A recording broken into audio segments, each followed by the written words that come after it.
What's good, YouTube? And welcome to the biggest loser of the ban list by far, unlimited power of the elements. Here, go ahead, take it. Our first unlimited wave of a set since Toon Chaos. It must be great. Go ahead, buy a ton. We even put unlimited starlights in there when we said we wouldn't do that. And now just a downward spiral of Tearlaments and sprites. Ultimate Slayer underperforming in the TCG. The only thing with any upward traction right now is Kurikara Divine Carnate, which is pretty good against Cash Tira. People are arguing over how good it actually will be versus the price win and that sort of thing. The Starlight is way up in price versus where it was at, though. 6.9, not so nice because it is getting more expensive. And then you also do have the regular copy, the Secret Rare, hitting above $20 now and picking up a little bit of traction. Now, Photon Hypernova, remember, this pre-sale lock makes it so that only certain sellers can actually sell during this, and not everybody can list, even though we've had the sneak peeks and the cards have started getting out there.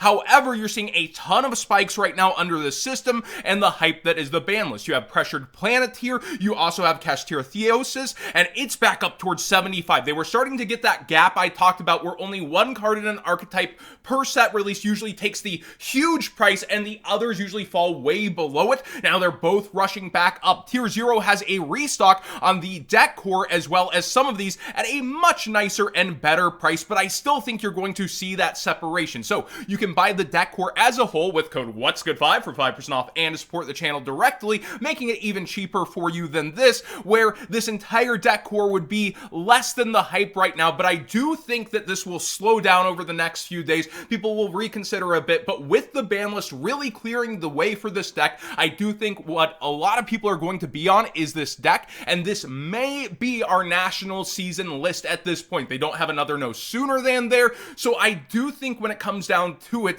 this is what a lot of people are going to be grabbing, at least to get their invite for the WCQ and maybe the WCQ itself. But yeah, the ban list seems really shaped to sell this set after Konami already dumped this set on everybody, right? But Tier 0 doing a super solid, not thinking with greed, and going in at much cheaper prices here with free worldwide shipping over 60 pounds. Yeah, Unicorn is also back up in price as the ban list clears the way, and you're seeing it spike up towards $30. This is out of Darkwing Blast, so is Fenrir. I said around 50. I would start thinking about buying that right there, and it's already back up, knee-jerk reaction, to 70 some odd dollars today. So people are really pulling their wallets out, going, I gotta have it, and going with this deck for the season. And you have not only that expensive core that doesn't give you the whole deck, but then having to reach back towards Darkwing Blast. However, Fenrir is played in a ton of decks outside of just Cash Tira. Of course, it's a staple-ish compared to Pancratops card, whereas the rest of the deck, then you decide if you are really going towards it. That's why I loved it falling towards 50. That was going to be really good if it did continue that traction, but the ban list curveball. Now, the answer to the deck a lot of people are on is Book of Eclipse, and it is skyrocketing right now for any holo version. Keep in mind, you can still play the commons, they do the same thing, but even the Dual Devastator Ultra, where it's guaranteed in that set, it is really getting sales rates today. Look at this. You have to keep going to find where that actually ends. There it is. So when it comes to this card, a lot of people are getting it, and they're going to be after, play sets to see the answer to the boards that Cash Tira put out. You have Bestial Lubellion. Now, Dragon Link is actually a deck people were murmuring about before the ban list and saying maybe it can compete, but it ended up kind of not doing as well. And Bestial Dragon Link is a specific variant, and the Bestials, you are seeing so many people drop $70 today. Look at that versus previous sales rates. A ton of people buying this card right now today, and it's going down in quantities and quickly going up towards 75. So be aware, Bestial is a deck, along with Bestial Dragon Link, is an option people are going to be on. Another option along with that in the deck, you have Destrudo at 3. Now, I don't think that makes it too much crazier. I think a lot of people will end up playing only one, but the super rares got on full buyout mode. People sometimes just see a card on the list and they go for it thinking it'll be worth more. Well, it only has one super rare, but it luckily does have a common out of OTS Pack 19 that is still relatively darn cheap. Sword Soul, honestly, is still a pretty good deck and didn't really get any kind of hits, and it's that deck that keeps coming back. It's almost like the modern Gladiator Beast, just a bit, and Moyi has that ultra rare printing in Magnificent Mavens, and it is skyrocketing and getting sales rates throughout the day, now towards $8. That's a $24 playset when you used to be able to get this for about a $10 playset. So yeah, it's really starting to go up in price, and that's a bit unfortunate, but people with Banlist state tend to do this kind of thing and really rush. It was already starting to go up before that, though, and a lot of people were investigating the deck in the last format as a budget option, and here it goes towards being a much realer option. Labyrinth did very well in the OCG with hits like this on their list, and with the way cleared, people are really rushing after this, and the lowest verified at 50. There's plenty of unverified, lower, and it looks like people are actually listing throughout the day here, but it quickly does go up, and people are spending those $50 among the 45s, 46s, and that sort of stuff. But I think this deck is a serious contender. I don't necessarily see it taking everything, because once people are prepared for it, or they get wind that it's coming, you start to see cards like Red Reboot that really hurt the deck, but that's siding a bit heavy in a format where you do need to prepare for mirror matches and other decks. So I do think we're going to see a lot more diversity, and you're going to see stumbling with that side decking coming in, and this could end up stealing at least a couple of regionals, if not topping into YCSs for sure.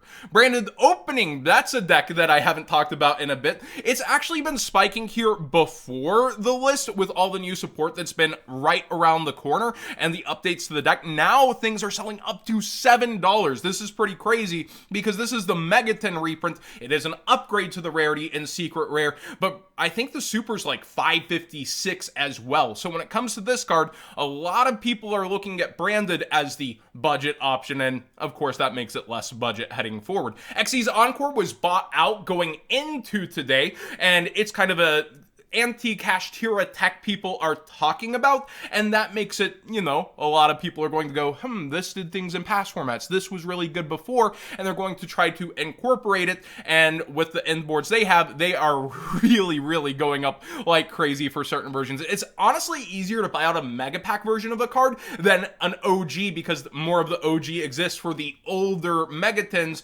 and now you see that kind of where this goes even crazier than this, but both are being bought out. Shadol Fusion Secret Rare is going up. People were talking about mixing it with tier elements, and if there was a ban list really relying on Shadols, well, the ban list was huge. It really hit tier elements, and a lot of people are thinking, You also have Shadol Shekanaga going up in price over time if you look at the Ultimate Rare, although it started to come back down just a little heading into the day. It'll be interesting to see if tier element does mix with Shadol to move forward, as that's happened with a lot of fusion decks where they end up throwing in a Shadol engine to try to move forward.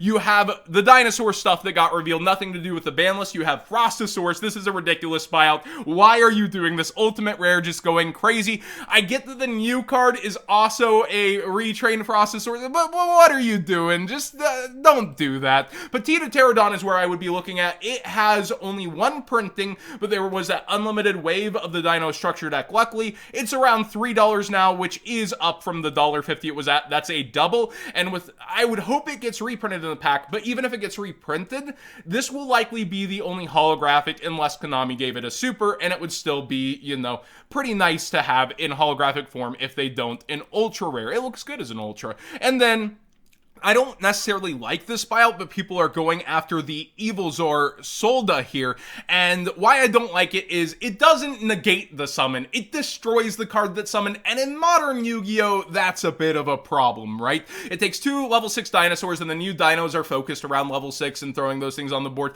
I think there's better things you can go into in the extra deck, and yeah, it can't be destroyed while it has an X-season material, so immune to stuff like Lightning Storm. You could put it in defense, but it only has 1,000 defense, so it gets to be out and attack. King Kong looking out there. And then you also have it using special summons a monster. You detach an Xyz to destroy. Again, modern Yu-Gi-Oh! A lot of things are going to be able to react to this or just ignore getting destroyed, just like this guy ignores getting destroyed. He can't even take care of himself. So I don't think that it's the greatest option to be going into, but let me know what you think about all the dinosaur hype, the ban list hype, so many things going on. There's a ton more updates happening throughout the days. And again, shoutouts to Tier 0. I know they're a sponsor, but coming in here and not pricing just barely under, but a pretty good margin where the entire deck core is actually under what the 2 top cards are selling for in mass.